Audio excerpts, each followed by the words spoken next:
ഞാൻ ഈ നായകന്മാരിലെ ഒരാളുടെ ഇന്റർവ്യൂ കണ്ട സമയത്ത് ഇവരിങ്ങനെ റാൻഡമായിട്ട് സംസാരിച്ചുകൊണ്ടിരിക്കും, പെട്ടെന്ന് തിരിയുമ്പോൾ മമ്മൂക്ക നിൽക്കണു.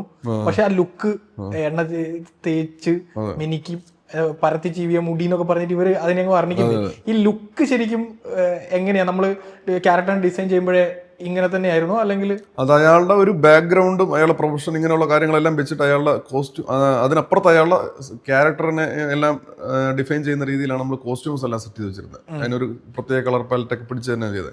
പിന്നെ നമുക്ക് ഇതിനകത്ത് ഒരു പരിധിക്കപ്പുറം ലുക്സിൽ പരീക്ഷണം നടത്തുന്നതിന് പരിമിതിയുണ്ട്. ഈ ഒരു കഥാപാത്രത്തിന്റെ പ്രത്യേകത അയാൾ എല്ലാവർക്കും അക്സസബിൾ ആകണം ബേസിക്കലി. അപ്പോൾ ഒരു ലുക്ക് പിടിക്കാൻ പറ്റത്തുള്ളൂ. അതിനുപരി വേറെയും കാരണങ്ങളുണ്ട് സിനിമയ്ക്കകത്ത് പറയുന്ന കാരണം. പിന്നെ ഇയാളെ ഏറ്റവും പ്രധാനപ്പെട്ട ഡിസ്റ്റിങ്വിഷ് ചെയ്യുന്ന ഒരു സംഗതി ഹെയർ സ്റ്റൈൽ ആയിരുന്നു. അത് അതിനെപ്പറ്റി കുറെ ചർച്ചകൾ പോയി. അതിനകത്ത് ലാൻഡ് ചെയ്യാതെ ഇങ്ങനെ നിൽക്കുമായിരുന്നു. അന്നേരമാണ് മമ്മൂക്ക ഇങ്ങനെ ഒരു ഓപ്ഷൻ പറയുന്നത്. പറഞ്ഞാൽ നമുക്ക് ബേസ് ഇൻസ്പിറേഷൻ ആയിട്ടുള്ള കഥാപാത്രത്തിൽ നിന്നും കൂടെ ചില സംഗതികൾ എടുത്തിട്ടാണ് ഈ ഒരു ഓപ്ഷൻ പറയുന്നത്.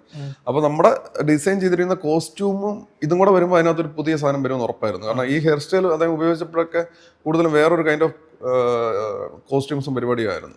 അപ്പൊ അതുകൊണ്ട് തന്നെ ഇതിനകത്തൊരു ഡിസ്റ്റിങ്വിഷ് പരിപാടിയും ആ കഥാപാത്രത്തെ കൃത്യമായിട്ട് കിട്ടും എന്ന് തോന്നിയിരുന്നു.